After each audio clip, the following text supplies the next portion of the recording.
Halo semuanya, terima kasih telah mengklik video ini dan selamat menonton. Gimana kabar kalian hari ini? Semoga kabarnya masih baik-baik saja.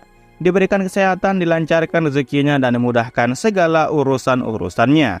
Oke, jadi pada video kali ini, kita akan melanjutkan pembahasan alur cerita dari manhwa yang berjudul Sang Penerus Raja Iblis Surgawi. Atau judul aslinya adalah The Heavenly Demon Descendant. Video ini merupakan part ke-17 dari part-part yang sebelumnya. Jadi baiklah yang belum menonton part-part yang sebelumnya, silahkan ditonton terlebih dahulu. Kalian bisa mengeceknya pada bagian kanan atas pada video ini. Oke, sebelum masuk ke dalam alur ceritanya, seperti biasa jangan lupa untuk menyiapkan cemilan ataupun minuman di dekat kalian bagi yang sudah berbuka puasa. Dan kalau semuanya sudah santuy sempurna, yuk langsung saja kita lanjutkan pembahasan alur ceritanya. Dan seperti biasa, intro.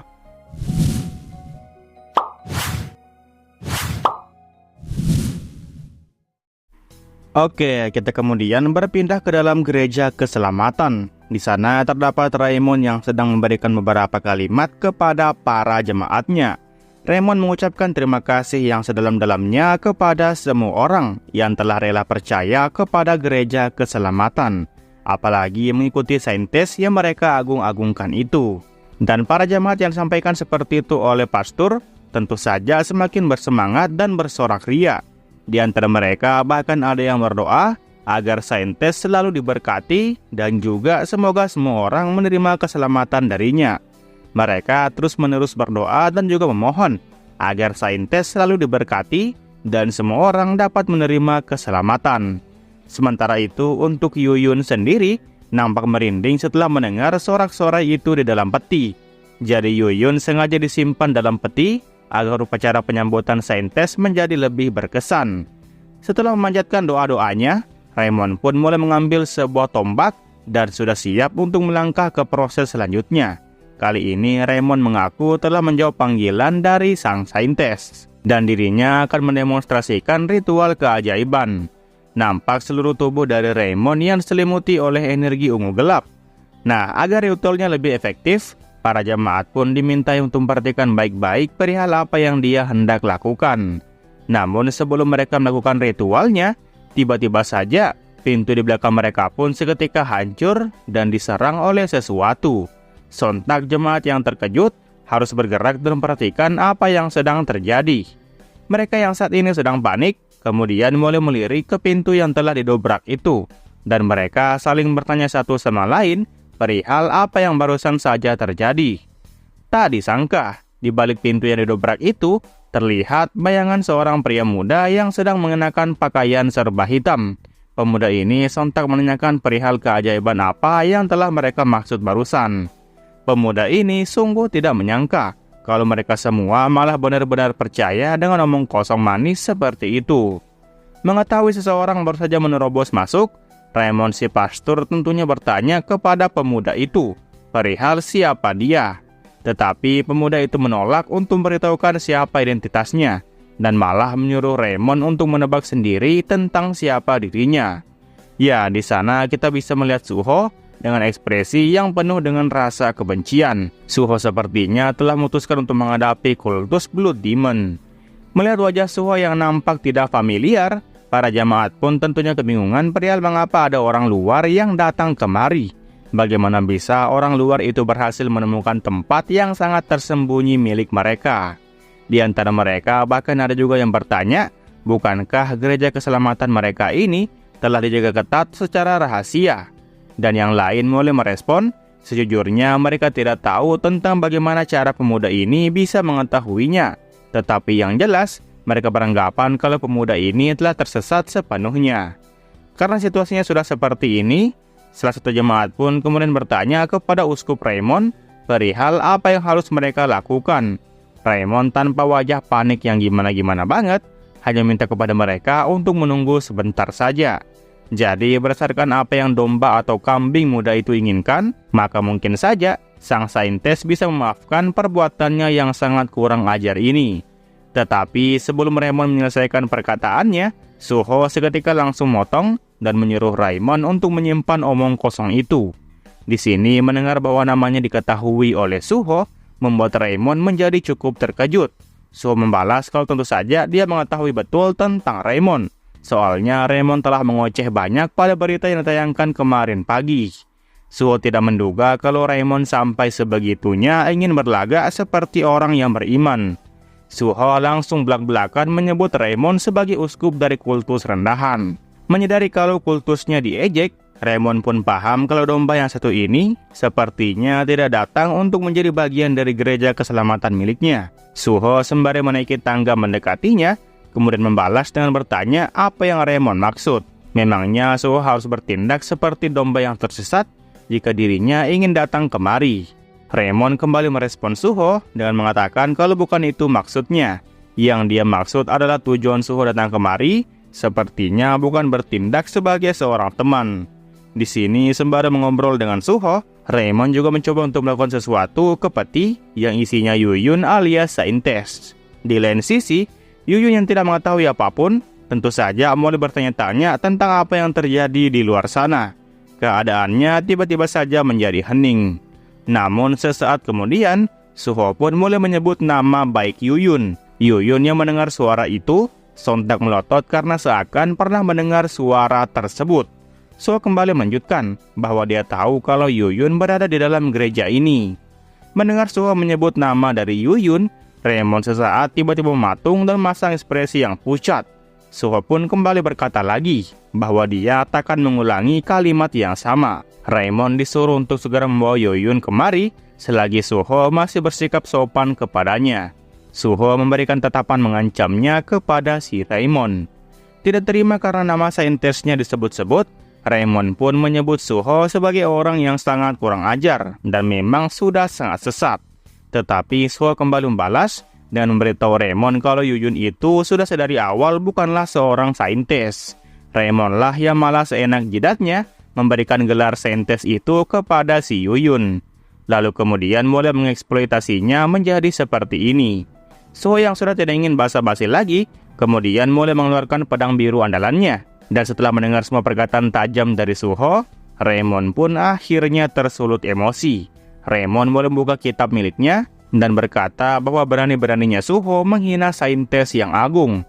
Dan di belakang Suho juga terdapat botol plastik yang dilemparkan oleh para jemaat kepada si Suho. Untung saja, Suho sudah memasang barier di sekelilingnya, sehingga botol plastik itu pun tidak mengenai kepala Suho secara langsung. Para jemaat mulai menyebut Suho sebagai orang sesat, dan orang sesat seperti Suho tidak mempunyai tempat apapun di gereja suci mereka. Atau dengan kata lain, Suho disuruh pergi alias diusir dari sini. Melihat para jemaat itu masih bersikeras mendukung gereja ini, Suho pun kemudian bertanya kepada mereka semua, perihal apakah mereka sebegitunya putus asa sehingga bergantung kepada sesuatu. Apakah mereka benar-benar percaya kalau saintes palsu itu bisa membantu menyelesaikan masalah yang mereka punya? Setelah mendengar kalimat ulti dari Suho, mereka pun menyuruh Suho dengan gagap agar tidak menghina gereja keselamatan. Mereka berniat untuk mengulangi kalimat itu agar Suho paham akan perasaan mereka. Tetapi Suho langsung berteriak dan menyuruh mereka semua untuk berhenti bersikap konyol. Suho kembali mengeluarkan kalimat ultinya. Suho menyebut semua jemaat dengan sebutan orang yang lemah. Jikalau mereka sangat putus asa sehingga bergantung kepada sesuatu, maka sebaiknya mereka pergi saja ke tempat ibadah yang lain, seperti masjid atau gereja yang asli. Mereka seharusnya jangan ikut-ikutan dalam menyiksa mental dari gadis muda ini. Raymond yang muak dengan semua perkataan dari Suho, kemudian membalas kalau Suho itu taunya apa. Berani-beraninya Suho malah menghujat mereka langsung di markasnya. Raymond menjelaskan kalau semuanya rela datang kemari karena mereka semua telah percaya kalau saintes pasti mampu untuk mengatasi kesulitan yang mereka hadapi. Jadi Suho yang notabene-nya adalah orang luar sangat tidak berhak untuk menilai tentang tindakan dari mereka. Jadi Raymond meminta kepada Suho agar segera meninggalkan tempat ini. Namun sebelum perkataan Raymond selesai, Suho lagi-lagi kembali memotong dan menyuruh Raymond untuk segera memulainya. Raymond yang mendapat respon seperti itu tentunya kebingungan dengan apa yang Suho maksud. Namun secara tiba-tiba, aura hijau gelap pun mulai muncul di hadapan Raymond, dan Raymond hanya bisa terdiam sembari kebingungan perihal aura hijau gelap apa ini. Dan dari belakang Suho, seketika itu juga muncul sosok dari sang Heavenly Demon. Sang leluhur nampak memberikan sambutan berupa senyuman licik kepada Raymond di hadapannya. Dan Suho malah tidak memasang ekspresi apapun. Melihat sosok sang leluhur, Raymond hanya bisa menatapnya dengan mata yang melotot. Sementara sang leluhur sendiri malah kebingungan mau melakukan apa kepada si Raymond. Saat si Raymond hendak menanyakan perihal sosok tersebut, sang leluhur dengan cepat mencekik leher dari Raymond dan menyuruh Raymond untuk ikut dengannya sebentar. Di sini sang leluhur menyebut Raymond sebagai hama dari Blood Demon. Menyadari dirinya disandra seperti ini, Raymond pun berteriak kepada Suho dan menanyakan identitas Suho yang sebenarnya. Namun di saat yang bersamaan, lampu-lampu di dalam gereja pun kini mulai pecah secara bergantian. Para jemaat menjadi semakin panik karena lampunya telah banyak yang mati. Situasi mencekam seakan menghampiri mereka semua. Tetapi sesaat kemudian, para jemaat pun kembali dibuat terkejut saat mendapati kalau pemuda dan juga sang uskup telah menghilang secara tiba-tiba. Mereka mulai panik sendiri akibat kehilangan uskup besar mereka. Nah, tanpa mereka sadari, di belakang mereka nampak bayang-bayang orang yang sedang menunggu hari ini tiba. Ya, di sana terdapat Siwo dan juga timnya yang berniat untuk membereskan tempat ini. Siwo sembari memantik api rokoknya, menyuruh semua jemaat untuk diam di tempat dan menunggu keputusan dari mereka. Siwo menyebut para jemaat ini sebagai para pemuja sialan. Siwo memutuskan untuk membawa mereka semua ke penjara dan mereka akan membusuk di sana. Setelah melihat apa yang terjadi, sang asisten pun benar-benar tidak menyangka dengan tindakan dari Suho. Suho ternyata benar-benar mampu untuk menemukan tempat persembunyian dari mereka. Dan sekarang, sang asisten pun akhirnya mulai paham dengan alasan mengapa Siwo yang melibatkan Suho dalam kasus ini. Siwo tidak ingin berbicara dulu saat masih mengurus sebuah kasus. Siwo menyuruh yang lain untuk mengurus para pemuja itu terlebih dahulu. Dan selain itu, Siwo bertanya kepada Hesok, sang asisten pribadinya, perihal mengapa dia malah berdiri saja. Hesok membalas kalau dia sedari awal memang berasal dari departemen yang lain. Jadi Hesok pun kebingungan perihal mengapa Siwo malah memanggil dan juga memerintahkannya untuk melakukan semua hal ini. Nah, karena situasi para jamaah sedang terdesak, salah satu dari mereka pun berniat untuk menjadi umpan agar yang lain bisa segera kabur dari sini. Orang ini berniat mengulur waktu sebelum mereka semua berhasil ketangkap.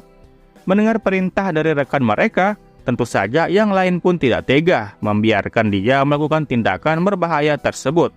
Tindakan itu terlalu berbahaya baginya. Tetapi pria itu tetap bersikeras menyuruh yang lain untuk cepat pergi. Soalnya dia tidak bisa menahan mereka terlalu lama jikalau lebih dari ini.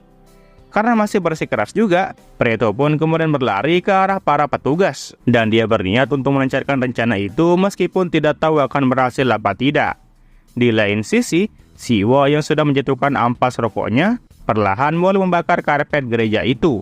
Dan seketika apinya pun membesar mengenai pria yang nekat mendekat tadi. Dan sontak jubahnya pun sedikit terbakar.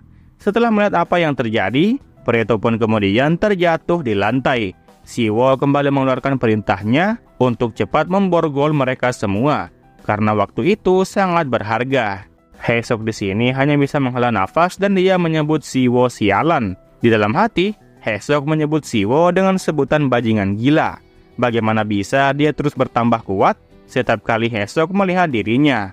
Hesok harus selalu ingat untuk tidak memprovokasinya mulai dari sekarang. Oke, setelah kita melihat tindakan dari Siwo dan juga timnya, kita kemudian kembali berpindah ke situasi Raymond saat ini. Raymond nampak terkejut setengah mati setelah mengetahui kalau dirinya telah dipindahkan entah kemana. Situasi di tempat ini seperti masih sore hari. Padahal di tempat sebelumnya, jelas-jelas hanya terdapat bangunan dan jauh dari hutan. Raymond bertanya kepada siapapun perihal di mana dia saat ini. Sesaat kemudian, sang leluhur pun mulai menjawab pertanyaan dari Raymond itu. Sang leluhur bilang kalau tempat yang Raymond datangi ini adalah dunia Murim. Sebuah dunia lain yang sangat berbeda dari dimensi yang Raymond tinggali. Sejujurnya, sang leluhur sudah lama tidak bicara dengan makhluk lain selain si kampret atau si keparat Blood Demon itu. Raymond yang melihat penampilan dari sang leluhur hanya bisa menatapnya saja. Dan setelah itu, Suho pun mulai menghampiri Raymond dan hendak memberikan sebuah pertanyaan kepadanya. Suho bertanya kepada si Raymond perihal di mana keberadaan dari Blood Demon. Raymond yang mendengar nama Blood Demon keluar dari mulutnya Suho tentunya terkejut dan bertanya perihal kenapa Suho mengetahui nama itu. Dan selain itu, Raymond juga merasakan kondisi yang sangat aneh. Raymond di sini seakan dibuat tidak bisa kabur dari ancaman mereka berdua. Raymond beneran kebingungan tentang tempat apa ini sebenarnya. Sang leluhur kembali mengatakan lagi kalau biasanya dia tak akan berniat untuk membantu Suho dalam melakukan apapun. Tetapi kali ini cukup berbeda dari biasanya. Sang leluhur seketika mengeluarkan petir hijau yang hampir saja mengenai si Raymond. Hal ini tentu saja dibutuhkan agar Raymond tahu kalau dirinya sudah tak dapat melakukan tindakan yang sia-sia. Sang leluhur kemudian mengajukan pertanyaan kembali kepada si Raymond. Sang leluhur menyuruh si Raymond untuk membeberkan perihal di mana lokasi masternya saat ini. Ya, akhirnya tujuan dari mereka berdua bisa berprogres meskipun sedikit. Oke lah, mungkin sekian alur cerita manhwa kali ini. Jangan lupa untuk meninggalkan jejak di video ini berupa komentar dan juga like-nya. Oke, terakhir nama gua Rusdi. Sampai jumpa di video berikutnya. Assalamualaikum.